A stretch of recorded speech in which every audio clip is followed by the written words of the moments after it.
शासनाची महत्त्वाकांक्षी शिवभोजन थाळी योजना बंद केली जाणार असल्याची चर्चा आहे। गरीब आणि गरजू नागरिकांसाठी शिवभोजन थाळी सुरू राहणं अत्यंत आवश्यक असून ही योजना पूर्ववत सुरू ठेवावी अशी मागणी मंत्री छगन भुजबळांनी एका पत्राद्वारे मुख्यमंत्र्यांना केली आहे आणि यावरून विरोधकांनी लाडक्या बहीण योजनेवरती पुन्हा एकदा निशाणा साधलाय। शिवभोजन थाळी बंद करू नये, भुजबळांची मुख्यमंत्र्यांकडे मागणी, विरोधकांचा सरकारवर निशाणा।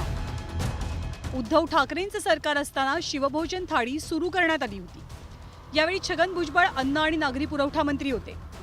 सध्या या थाळीचे दररोज 2 लाख लाभार्थी असून त्यावरती वार्षिक 267 कोटींचा खर्च होतोय। शासनाच्या दृष्टीनं हा खर्च नगण्य असल्याचं म्हणत ही योजना बंद केली जाऊ नये अशी मागणी छगन भुजबळांनी एका पत्राद्वारे मुख्यमंत्र्यांकडे केली आहे। भुजबळ काय म्हणालेत आपण पाहूया। गरीब आणि गरजू नागरिकांसाठी शिवभोजन थाळी सुरू राहणं अत्यंत आवश्यक आहे। या योजनेमुळे जनमानसात शासनाची प्रतिमा अतिशय चांगली झालेली आहे। तरी कृपया गरीब आणि गरजू नागरिकांचा सहानुभूतीपूर्वक पुनर्विचार करून शिवभोजन थाळी ही योजना पूर्ववत सुरू ठेवावी। भुजबळांच्या मागणीला विरोधकांनीही दुजोरा दिलाय।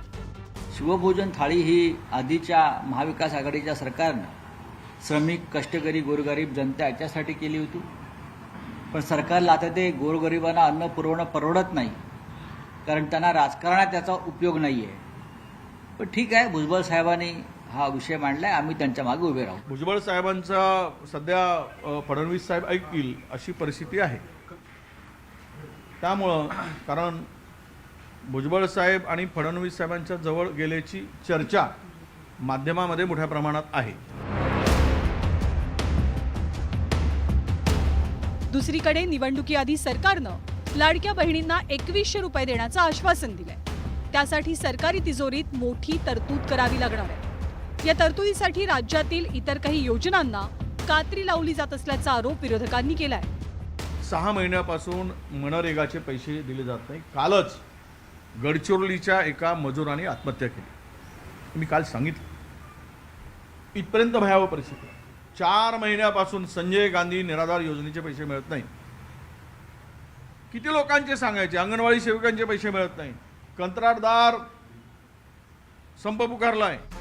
विशेष म्हणजे आता लाडकी बहीण योजनेसाठी नव्यानं पडताळणी सुरू झाली आहे। याच पडताळणीचा धागा पकडत विरोधकांनी सरकार लाडक्या बहिणींचे लाभार्थी कमी करत असल्याचा आरोप केलाय। या लाडक्या बहिणींच्या मताचा वापर राजकीय दृष्टिकोनातून एकदा करून घेतल्यानंतर आज त्यांची काही जरूरत राहिलेली नाही आणि मग आकडे हे मोठ्या प्रमाणात कमी होत चाललेले आहेत। कदाचित पुढच्या 2-3 वर्षामध्ये आपल्या सगळ्यांना जाणवेल की जेवढ्या महिलांना मदत ही सरकारने इलेक्शन पूर्वी दिली होती आणि मदत देत असताना 1 महिन्याचं सोडावं, इलेक्शन बघून 2-2, 3-3 महिन्याचे एकसाथ पैसे त्यांनी दिले आणि आता मात्र पैसे देण्याच्या बाबतीत ते दुजाभाव कुठेतरी करतायत। मतं घेण्यापुरती पर्यंत निकष नव्हते आणि मतपेटीत बसल्यानंतर निकष सुरू झाले। म्हणजे घरी जेवण करायला बोलावचं आणि नंतर सांगायचं का तुम्ही चांदूर बाजार तालुक्यातले नसेल तर मग जीवन घालत तुम्हाला।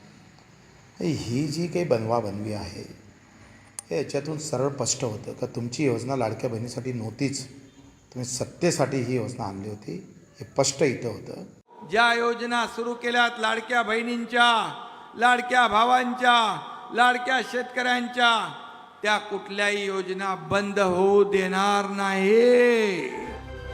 कल्याणकारी योजना या समाजातल्या दुर्बल घटकांसाठी आवश्यक असतात। मात्र निवडणुकीपूर्वी आश्वासनांच्या खैरातीमुळे आर्थिक पातळीवरती मात्र सरकारची कोंडी होताना दिसते। Bureau report, news 18 Lokmat.